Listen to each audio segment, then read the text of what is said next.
మీ మోకాల నొప్పులకు ఎటువంటి సర్జరీ లేకుండా ఎపియాన్ పెయిన్ క్లినిక్ అందిస్తున్న అత్యాధునిక చికిత్స. ఈ హార్డ్ అండ్ ఫాస్ట్ రూల్స్తో ఏమీ చేయకుండా అసలు ఎలాంటి బ్యాడ్ హ్యాబిట్స్ లేని వాళ్ళు టప్మని సడన్గా పోయారంటారు. జిమ్కి వెళ్ళే వాళ్ళు, అవునండి, వాళ్ళు గుండాకి చచ్చిపోయారంటారు. అవునండి. ఇంకోవైపు అన్ని జాగ్రత్తలు పాటిస్తూ ఇంకొక రకమైన సమస్య తెచ్చిపెట్టుకున్నారంటారు. అవునండి. అసలు దీనికి ఒక లాజికల్ కోహరెంట్ పారాడైమ్ కనిపించట్లేదు. That's why I'm asking you, what are those 3 or 4 basic things అందరూ తప్పనిసరిగా చేయాల్సిందే ఏ ఫీల్డ్ లో ఉన్నారు? మీరు డైట్ లైఫ్ స్టైల్ అన్నారు. అవునండి. So for example what kind of a diet is a liver healthy diet? Okay, first బయట నుంచి ఆర్డర్ చేయడం మానేస్తే. ఓకే ఓకే, చాలా కష్టం అని అనుకుంటారు. నూనె ఎక్కువనా లేకపోతే ఏంటి ప్రాబ్లం? అందులో ఆ నూనె, ఆ ట్రాన్స్ ఫ్యాట్స్, రీయూజ్డ్ ఆయిల్స్, వీటిలో ఉన్న extreme levels of triglycerides and cholesterols and bad fats. ఇది ఒకటి. This is for every organ అండి. వీక్లీ వన్స్ కూడా వద్దా? వద్దు. అంటే as a doctor I will never say మీరు బయట నుంచి తినొచ్చు, ఒక పూట తినొచ్చు, ఒక ఆహారం తినొచ్చు అంటే నేను ఎప్పుడు చెప్పలేను. సెకండ్ థింగ్, లైఫ్ స్టైల్ అనేది చాలా important. Me stress levels, stress is extremely important అండి. స్ట్రెస్ అందరూ ఒక్క రోజుకే చేసుకుందాం, ఈ 2 రోజులకే చేసుకుందాం, ఈ 3 రోజులకే మెంటల్ హెల్త్ బాగాలేదు. నో, మెంటల్ హెల్త్ అనేది చాలా under diagnosed, under stated reason far any problem అండి. అది బ్రెయిన్ నుంచి, హార్ట్ నుంచి, లివర్ నుంచి, కిడ్నీ నుంచి, షుగర్, యూ నేమ్ ఇట్, ప్రతి ఒక్క ఆర్గన్, ప్రతి ఒక్క కండిషన్ స్ట్రెస్ లెవెల్స్ వల్ల ఇంపాక్ట్ అవుతాయి. మన గట్ హెల్త్ ప్రతి ఒక్కటి. Right. 4 sleep. Next exercise. Exercise అందరూ ఏమనుకుంటారు, నేను ఇంట్లో ఇక్కడి నుంచి కిచెన్ వరకు వెళ్ళే వాకింగ్ చేస్తున్నాను, పని చేస్తున్నావు, ఇవాళ నేనే ఇల్లు ఉడిచాను అనుకుంటారు. ఆఫీస్లో నేను ఇక్కడ నుంచి అక్కడ నడుచుకున్నాను. కాదండి, చాలా కండిషన్స్కి, అది హార్ట్ కానివ్వండి, లివర్ కానివ్వండి, బ్రెయిన్ కానివ్వండి, ఎక్సర్సైజ్ అనేది చేస్తే వాళ్ళకి ఏ ప్రాబ్లం అనేది రాకుండా 10% ఆటోమేటిక్గా తగ్గిపోతుంది. So exercise does wonders, more wonders. అంటే మీరు వెయిట్ లాస్ చెప్పండి. So basic first of all అది మీ స్ట్రెస్ని రిలీజ్ చేస్తుంది, స్ట్రెస్ని తగ్గిస్తుంది, ఎండార్ఫిన్స్ని రిలీజ్ చేస్తుంది. దీనివల్ల వచ్చే హ్యాపీ హార్మోన్స్ అనేవి, యాక్చువల్లీ మనం హ్యాపీ హార్మోన్స్ని చాలా అండర్లైట్గా, చాలా తక్కువగా చేస్తాం. ఈ హ్యాపీ హార్మోన్స్ అనేవి ఇప్పుడు మనం ఏం తిన్నా కూడా నేను ఇది తిన్నాను తెలుసా అని మనం ఎంత హ్యాపీగా ఫీల్ అవుతాం కదా. ఈ గట్లోంచి రిలీజ్ అయ్యే హార్మోన్స్ డైరెక్ట్గా బ్రెయిన్కి వెళ్తాయి. మన gut, brain are directly related to each other. మనం ఏం తిన్నాము, దానివల్ల మన బ్రెయిన్ ఎలా ఫీల్ అయింది, దానివల్ల మన మూడ్ ఎలా చేంజ్ అయింది అనేది చాలా డైరెక్ట్లీ రిలేటెడ్ అనమాట. ఈ మూడ్ వల్ల మన బ్లడ్ వెసల్స్ కానివ్వండి, మన బాడీలో ఫంక్షన్స్ కానివ్వండి, చాలా ఇంపేర్ అయ్యి హార్మోన్స్, ఎంజైమ్స్ ఏవైతే రిలీజ్ అవ్వాలో అవి రిలీజ్ అవ్వకుండా ఇంపేర్ అయ్యి బాడీలోనే ఉండిపోయి వాటి వల్ల వచ్చే కండిషన్స్ ఇవి.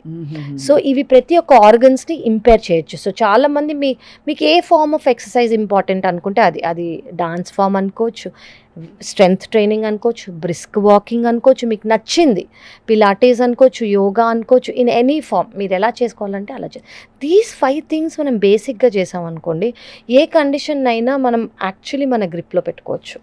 Diet, life style, stress, sleep, exercise ఇవి మాత్రం ఖచ్చితంగా ఫాలో అవ్వాలి అందరూ. ఇప్పుడు ఈ లివర్ ఫంక్షనింగ్కి డైరెక్ట్ ఎఫెక్ట్ ఉండే మరొక అంశం గట్ హెల్త్ అంటున్నాం. అవునండి. గట్ హెల్త్కి లివర్కి అసలు ఏమన్నా ఉందా, కనెక్షన్ ఉందా? ఉంటుందండి. సో గట్ అంటే మనం అసలు ఫస్ట్ మనం గట్ అంటే ఏంటి, నార్మల్ గట్ అంటే ఏంటి? డైలీ లేవంగానే మనుషులు నార్మల్గా స్టూల్ పాస్ చేయగలగాలి. అది గుడ్ గట్ హెల్త్ అని నార్మల్గా అంటాం మనం. ఓకే, ఏ స్టిమ్యులెంట్ లేకుండా ఎలా ఉన్నా మీరు నార్మల్గా, అంటే పడుకున్నారు, తిన్నారు, లేచారు, నార్మల్గా బవల్ మూవ్మెంట్ అయింది అంటే మీ గట్ హెల్త్ బాగున్నట్టు. కొంతమందికి కాన్స్టిపేషన్ ఉంటుంది, కొంతమందికి లూజ్ స్టూల్స్ అవుతాయి, కొంతమందికి ఇది తిన్న వెంటనే మోషన్ అవుతుంది, కొంతమందికి స్పెసిఫిక్ డైట్స్ వల్ల మాత్రమే అవుతుంది, కొంతమంది వాటర్ తాగితేనే అవుతుంది, కొంతమంది స్మోక్ చేస్తేనే అవుతుంది, కొంతమంది అలా 100 రకాల థింగ్స్ వచ్చేసాయండి ఇప్పుడు. సో ఈ గట్ హెల్త్ అనేది ఇంపేర్డ్ అయ్యి చేంజ్ అయిపోతుంది. ఈ గట్ హెల్త్ అనేది నార్మల్గా ఉండటం అంటే డైలీ అనేది మోషన్ లేదా బవల్ మూవ్మెంట్ అవ్వటం. ఓకే, సో ఈ గట్ హెల్త్ అంటే అసలు ఫస్ట్ గట్ అంటే ఏంటంటే, మనకి ఇప్పుడు వచ్చిన, let's talk about the new theory, మన బాడీలో గుడ్ బ్యాక్టీరియా ఎంత ఉన్నాయి, బ్యాడ్ బ్యాక్టీరియా ఎంత ఉన్నాయి. మన గుడ్ బ్యాక్టీరియా, బేసిక్లీ మన బ్యాక్టీరియా అనేది ట్రిలియన్స్ ఆఫ్ మిలియన్స్లో ఉన్న బ్యాక్టీరియా ఇవి. సో అవి మన చైల్డ్హుడ్ నుంచి, యాక్చువల్లీ మన మదర్స్ ప్రెగ్నెంట్గా ఉన్నప్పటి నుంచే ప్రీడిస్టైన్ అయిపోయిన గట్ బ్యాక్టీరియా అవి. సో అది నార్మల్ డెలివరీ అయితే అంటే వెజైనల్ డెలివరీ అయితే ఎలాంటి గట్ బ్యాక్టీరియా ఉంటాయి, సిజేరియన్ సెక్షన్ అయితే ఎలాంటి బ్యాక్టీరియా ఉంటాయి, మీరు యాంటీబయాటిక్స్ తీసుకుని ఉంటే ఎలాంటి బ్యాక్టీరియా ఉంటాయి, యాంటీబయాటిక్స్ తీసుకోకపోతే ఎలాంటి బ్యాక్టీరియా ఉంటాయి, చిన్న దగ్గు జలుబు వచ్చుంటే వెంటనే ట్యాబ్లెట్స్ తీసుకుంటే ఎలాంటి బ్యాక్టీరియా ఉంటాయి, మీ డైట్ ఇంట్లో డైట్ అయితే ఎలాంటి బ్యాక్టీరియా ఉంటాయి, బయట ఆహారం అయితే ఎలాంటి, ఇదంతా everything is predestined and based on delivery, based on our life style.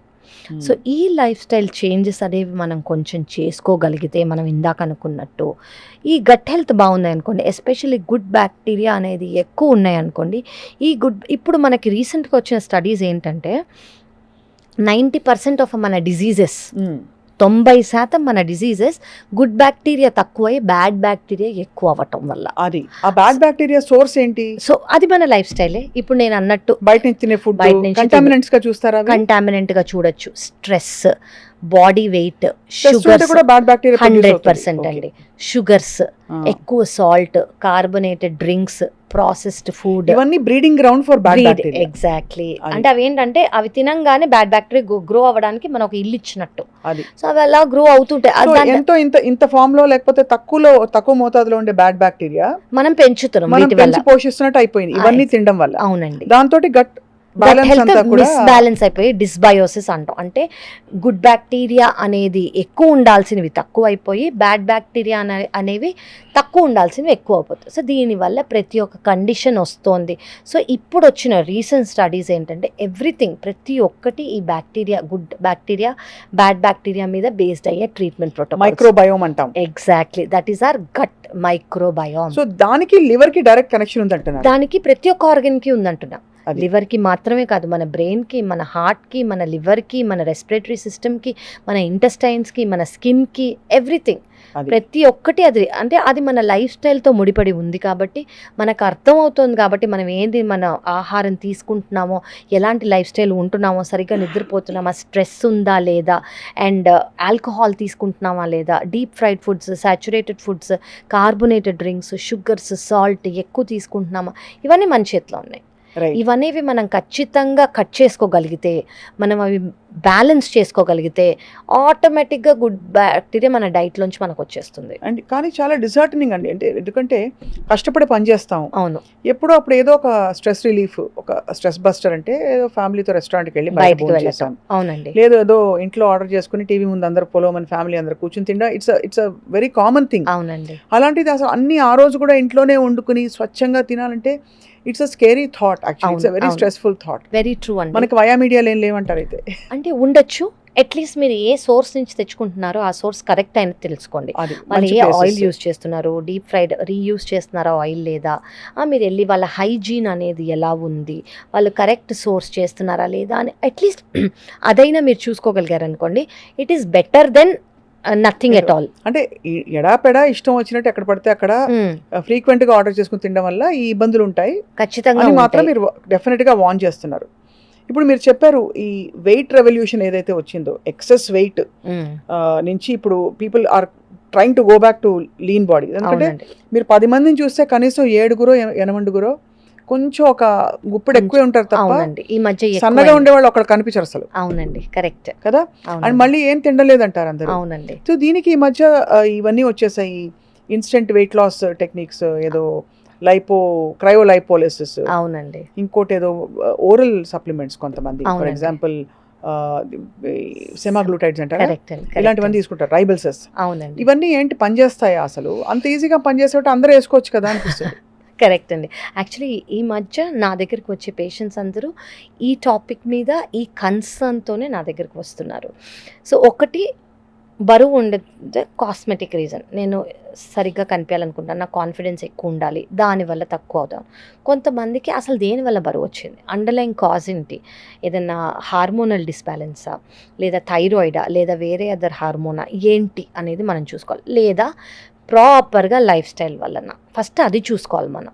మనకి లైఫ్ స్టైల్ వల్ల లేదా హార్మోనల్ ఇంబ్యాలెన్స్ వల్ల వచ్చింది, మనం వీటి ట్రీట్ చేస్తే హార్మోనల్ ఇంబ్యాలెన్స్ ట్రీట్ చేయకుండా అవి నార్మల్ అవ్వవు. అవును. సో ఫస్ట్ దేనివల్ల అనేది ఆ డిస్రెగ్యులేషన్ వచ్చింది, ఆ బరువు అనేది ఎందుకు ఎక్కువ ఉందనేది ఫస్ట్ మనం చూడాలి. Okay, second thing sedentary life style. వీటన్నిటిని మనం థరో హిస్టరీ తీసుకున్నాక మా దగ్గరకు వచ్చినప్పుడు హార్మోన్స్ అవన్నీ చెక్ చేసుకొని ఇది ఎలా ఉంది అని చూస్తాం. థర్డ్ థింగ్ ఏంటంటే ఇప్పుడు ఇండియాలో యాక్చువల్లీ 2012లోనే వచ్చింది, కానీ యాక్సెప్టెడ్గా యాక్చువల్లీ సెమాగ్లూటైడ్ అనేది GLP-1 రిసెప్టర్ అగోనిస్ట్ అని అంటాం అనమాట. దాని పేరు అది అంటే రాకెట్ పేర్లా ఉంది. ఎగ్జాక్ట్లీ. సో దీని మీనింగ్ ఏంటంటే ఇది స్టార్టింగ్ షుగర్ ట్రీట్మెంట్ కోసం, అంటే డయాబెటీస్కి ట్రీట్మెంట్ కోసం ఇచ్చేవారు. ఇది డయాబెటీస్ ట్రీట్మెంట్. దీనివల్ల ఏమవుతుంది, డయాబెటీస్ వల్ల వచ్చే హార్ట్ ప్రాబ్లం కానివ్వండి, డయాబెటీస్ వల్ల వచ్చే కిడ్నీ ప్రాబ్లం కానివ్వండి, కిడ్నీ ఫెయిల్యూర్ కానివ్వండి, దీనివల్ల తగ్గుతుంది. దీంతో పాటు ఇది వెయిట్ లాస్ కూడా చేస్తుంది. ఓకే, సో సైడ్ ఎఫెక్ట్ మాత్రం ఒక ఎఫెక్ట్ దానిది. సో దీనివల్ల ఈ ఎఫెక్ట్ వల్ల, ఈ టాబ్లెట్ ఇచ్చే ఎఫెక్ట్ వల్ల, ఈ మాలిక్యూల్ ఇచ్చే ఎఫెక్ట్ వల్ల ఇది వెయిట్ లాస్కి కూడా స్టార్ట్ చేసాం. కానీ ఇది ఎవరెవరు అందరూ తీసేసుకోకూడదు. ఇది ఓవర్ ద కౌంటర్ పిల్ కాదండి, ఇది ఖచ్చితంగా అందరూ అర్థం చేసుకోవాలి.